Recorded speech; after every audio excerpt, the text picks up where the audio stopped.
Good morning student. Chapter 6 से आपका मैं सबसे छोटी हूँ।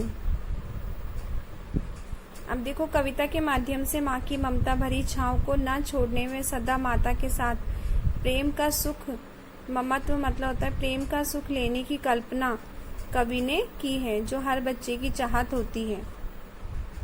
देखिए कि लोग तोता, मैना आदि सुंदर पक्षियों को उन्मुक्त आकाश में विचरण करते हुए देखने की अपेक्षा ये चाहते हैं कि उन्हें पिंजरे में बंद करके पास रखें, उनसे चाहे जो कहलवाएं, चाहे जिस मुद्रा में रहने के लिए विवश करें।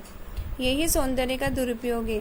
बगीचे में खिले हुए फूलों को तोड़कर टोकरी में भर लेना, गुलदस्ता बना लेना, ये हार पहन लेना, इसी दुष्प्रवृत्ति का घोतक है कि सौंदर्य को अपने स्थल पर रहकर सभी को प्रसन्नता प्रदान कराते रहने की स्थिति में ना रहने देकर अपनी अधिकांश बंधन में बांध लिया जाए। यह तो प्रकृति का अत्याचार है, जिसमें आंखें लोलुप मतलब लालच और मन चोर बनकर भ्रष्ट का मतलब है ध्वस्त हो जाते हैं।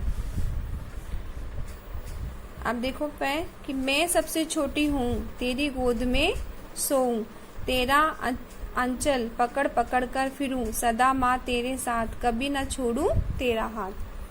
अब इस कविता का भावार्थ है कि बालिका चाहती है कि वह सदा छोटी बालिका ही रहे, क्योंकि छोटी बालिका को माँ सदा अपने साथ साथ इस आशा से रखती है कि उसे कभी अपना ध्यान रखना नहीं आता, जबकि बच्ची के बड़े होने पर वह उसे स्वतंत्र छोड़ देगी। बच्ची सदा माँ की गोद में स्नेह पाकर सोना चाहती है, इसलिए वह बालिका ही बनी रहने की इच्छुक है। उसे बड़ा बनाकर पहले हमको तू पीछे चलती है गात, हाथ पकड़ फिर सदा हमारे साथ नहीं फिरती दिन रात। कि बालिका कह रही है कि माँ, अगर मैं बड़ी हो गई तो तू मेरा क्या है, मेरे को मुझे पीछे पीछे घूमने नहीं देगी, मतलब तू मेरी पीछे पीछे क्या है, परछाई बनकर नहीं घूमेगी। हाथ पकड़ फिर सदा हमारे हाथ नहीं फिरती दिन रात, फिर जब मैं बड़ी हो जाऊंगी तो तू मुझे हाथ पकड़कर मेरे पीछे पीछे मेरे दिन और रात नहीं घूमेगी। इसलिए मैं कभी भी बड़ा नहीं होना चाहती, कि मैं हमेशा अपनी माँ के साथ ही रहना चाहती हूँ, छोटी बच्ची बनकर। अपने कर से खिला धुला मुख धूल पहुँच सज्जित कर गात, थमा खिलौने नहीं सुनाती हमें सुखद परियों की बात। कि माँ, अगर मैं बड़ी हो गई तो तू मुझे ना तो अपने हाथ से खाना खिलाएगी, ना तू मुझे तैयार करेगी, ना तू मेरा मुंह दिलाएगी, ना ही तू मेरा मुंह पोंछेगी, और ना ही तू मुझे खिलौने देकर क्या नहीं सुनाएगी, तू मुझे परियों की कहानी नहीं सुनाएगी। कि इसमें क्या है कि बालिका कहना चाहती है कि अगर मैं बड़ी हो गई तो ना तो तू मुझे अपने हाथ से खाना खिलाएगी, ना ही तू मुझे क्या है खिलौने देकर परियों की कहानी सुनाएगी।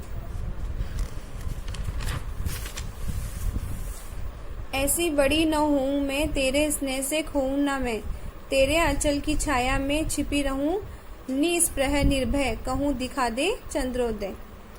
इसका मतलब ये कि ऐसी बड़ी न हूँ मैं, कि बालिका का अभिप्राय ये है कि वह बड़े होने पर माँ के हर समय के साथ को खो देने की आशंका से डरती है।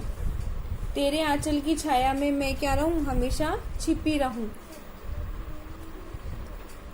निस्पृह निर्भय और भाव से है कि माया की छत्र छाया में बालिका को सदा निडर और सुरक्षित बने रहने की इच्छा है।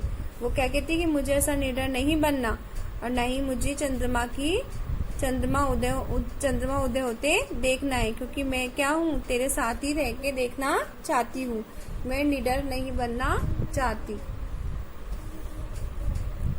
जीवन परिचय देखो। सुमित्रा नंदन पद का जन्म 20 मई 1900 में उत्तराखंड के अल्मोड़ जिले में कोसोनी गांव में हुआ था। जन्म के बाद माता की मृत्यु के पश्चात उनकी दादी ने उनका पालन पोषण किया। वे छायावादी युग के 4 स्तंभों में से एक नए युग के प्रवर्तक के रूप में जाने जाते हैं।